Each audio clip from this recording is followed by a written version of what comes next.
Well, let's see. About 42 or 3 years ago, I reckon. There's me and 3 or 4 of my buddies went to some rodeos in South Florida. Now back then, once you got your PRCA card, you had to serve your apprenticeship and win some money, and then you bought a card. And now, PRCA cowboy can be any kind of cowboy. He can go anywhere he wants to, but we had to go just to those professional rodeos or they'd fine you. So we had all kind of reached that point. Maybe this one young man, a couple years younger than me, first started out riding, and he took the riding saddle broncs. He's now deceased and was a 7-time NFR qualifier. Heck of a cowboy. But this is when he was all starting out. Now, we got to draw a picture here. We've been gone all weekend on about a 72 model, little brown 2-door, just a bucket seats and a back seat, Ford Pinto. There ain't much to one of them things if you buy yourself in it. But with 5 grown men, it's just torture, especially in 100-degree heat. And there's something else y'all may, if you rodeoed, you know what I'm talking about. If you hadn't, you ain't got a clue, but I'm gonna let you in on it. It's a way of life, it's a job, and it's a gamble. If you don't win, you don't get anything. Well, the whole lot of us, there's 5 of us in that little old car, hadn't won a thing that weekend, and we've been in South Florida.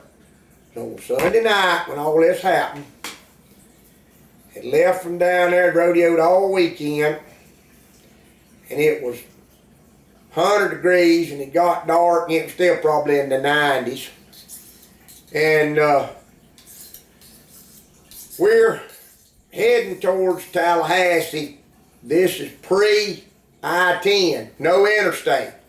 This is Highway 27 was 4 lanes, but we had to come right on up in the middle of Tallahassee, and I knew a shortcut once we got into Tallahassee to get back on Highway 90 to bring us back home to Mariana. Well, we're cruising along and we're all miserable. None of us won anything. We're mad. Not really at each other, but just mad. There ain't much talking going on. Everybody's ill. Everybody's tired. Everybody's broke. We want to go home. It's probably 8, 9 o'clock at night between Perry and Cross City in a lonesome area. And the 3 older guys, all married, at the time was small, their families were small, were young. The saddle bronc rider in the back seat with me and another guy. There's 3 of us bull riders, or 3 of us bull riders, a saddle bronc rider, and a bareback rider / calf roper that was from right across the river in Georgia over there. He's a Texas cowboy, moved here, and he called a ride home with us. So we packed in that little old Pinto. All the rigging bags is up on the top of that car. And this bronc rider's bronc saddle in the middle of it. We was calling it the pregnant mare, because it looked like a little old pregnant Shetland pony, and the darn back bumper was dragging the ground. The little old car you pull up there, and we'd trade off for driving, and it didn't know how to ride. It's you don't know if it's going to quit or not, but it run good once you get out and get it going. But hot, oh my God, it was horrible. Well, this old boy that was the bronc rider, if I remember right, I wanted to say Arcadia, but we had come back by on Sunday and we was at Crystal River. That's why we was over there on that side, the west side of the state, there going home. And this old boy got bucked off of he just started riding broncs, and he got bucked off of a sure enough bucking horse. I think it might even been a National Finals horse. Towed him out over the fence, shot him out over what we call the dashboard through the windshield. He done about a 9.7 swan dive, boom, right in about halfway up in the cheap seats in a big old fat gal's lap. He looks up, oh my God, he thought, you know, and her husband reached and grabbed him, put him up by the collar. He just thought that, you know, death was imminent right then, you know, just over. They brushed him off, carried him, got him drinks and hamburgers, and he sat up there with them and watched the rest of the rodeo, and the bronc ride's in the middle of the darn rodeo. Well, we didn't, like I say, we didn't win a thing. So we pack it up, get ready to leave. We hunting this old boy. He has befriended the folks that he crash landed into. They off over yonder at a kind of a rodeo party, drinking and having a big old time. So we get him away from there. Of course, he's been drinking, he's obnoxious. We all mad, everybody but him all cutting up. And we get to going, and this boy, when he'd go to sleep, Hurricane Katrina wouldn't have woke him up. He's just one of them kind when he falls out, and he is bad to sleepwalk and stuff like that anyway. So, and when you rodeo with a bunch of guys, you learn this stuff, okay? You kind of become brothers. It's kind of even maybe like a military thing. I don't know. But anyhow, we was going home in that Pinto, and it was about to burn up. Got on up there between Perry and Cross City, and the bronc rider, he's fast asleep. He just fell out back there, and he got to farting. And I'm talking about them eye burners now. You just, and everybody's like, ooh, aye. And the guy driving, it's the little owner of the car, he's kind of a straight-laced, kind of religious, kind of little family man. You even got, if you're awake and you're going down the road and the air conditioner was on, which you didn't have, but if we'd have had air conditioning or been cold, you got to get permission for him to fart and let the window down. He's one of them kind of guys. You got to get permission to pass gas. Well, this old boy's asleep. He just letting them rip. We in the back seat. Throw up. Pull it over. So we pull over. Get out, and everybody relieves. So we get him out. He's over there just laying up against the car. You know, and ain't none of us gonna help him do no kind of business. You know, we just ain't that way. So I don't remember if he was able to take a leak or not. But anyhow, we decided right then and there we wasn't gonna wake him up. It's too hard to load him back, and he was a farting anyway.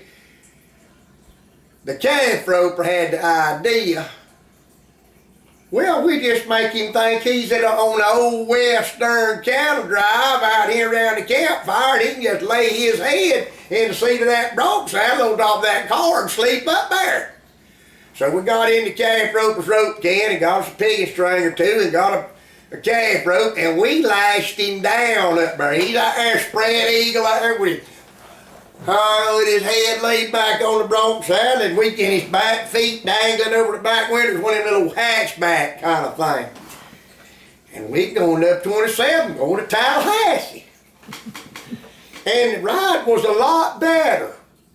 We had more room.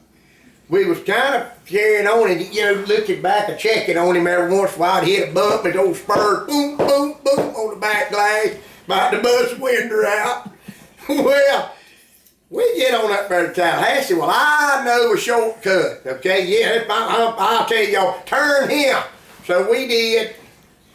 Next thing we know, we up there in kind of a sort of a, not really, yeah, I guess maybe residential or office-idential or something kind of community part of Tallahassee, kind of east-northeast of the state capitol on a one-way street.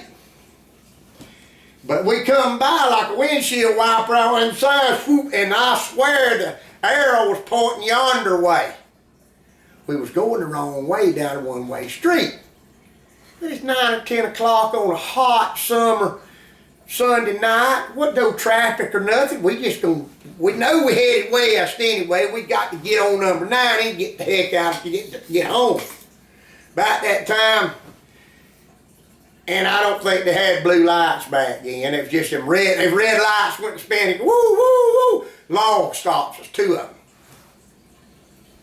Pull up there, and this old boy, we, you know, kicking the doors open, getting out, and I guess they scared everything over there even today over in Tallahassee. We was getting out of the car, and all done stopped. They like, do not exit the vehicle. Please keep your hands where we can see them. Do not exit the vehicle. Get back into the vehicle.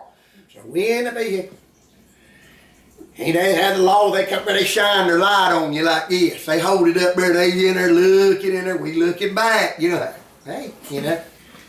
This big old cop, he's a big old rascal now, kind of older fella, big old fat one. He's been up there at the donut. I think he probably was aggravated because he had to leave the donut shop early. But he walks up there and looks and he shines up there at the boy on the top of the car and he's like, what in the hell are y'all doing? Well, this boy driving, he's real explanatory with him. Well, sir, we've been South Florida rodeo and we're heading home. We got to go to Mariana. We ain't got much further to go, about another hour or so. We're headed back to the house. We ain't want to die. We tired. We headed home. What's with the guy on the car? Oh, him. Well, he was actually, we just wasn't getting along too well with him. I'll put it that way. On our ride here, and he was asleep, and he was more comfortable there, and he's not going anywhere. We got him tied pretty good, you know. And he said, we keep a check on him. He said, you can't go up and down the road with a man tied on the top of a car. Well, it was actually, you can see we're pretty, you know, stuffed in here. There's 4 more of us. You said you can't do that. And you're going down a one-way street. Well, this old boy says, well, sir, we wasn't going but one way. No, it's the wrong way. What do you mean it's the wrong way? We got to go west. We live in Mariana. We going home. No, you can't go down on this. It's supposed east. No, sir, we got to go west. By that time, I guess they thought they was going to have backup with us just for educational purposes or something. I don't know. But these cops was there. Within 5 minutes, these cops are everywhere. They get us out, they check our IDs. We get this old groggy boy awake enough to get his ID, and they shining the lights up there on him. And, you know, none of us been drinking, so they didn't, you know, he was the only one, and we wouldn't drive. It wasn't like they are now. They didn't have no dope dog, and they wasn't hunting a crack pipe or none of that. We wasn't that kind of fellas anyway. We just trying to go home. And the boy driving finally convinced the cop that he was from a town, didn't have but one red light, and he didn't know nothing about no one-way street. We just going home. So, we get back in the car, and the cop, whoa, wait a minute, whoa, stop, sir, stop. What you gonna do about the guy on top of the car? Well, sir, we got him tied good, he ain't going nowhere. Get his ass off the top of the car, put him in the car. So we had to get out there, take another 15, 20 minutes to get the old boy untied good, get him back in the car, but we wasn't over about the Oak the river good over before you can get to Midway. We had his butt back there and had him tied on the top. So the ride home was actually better than it was when it started.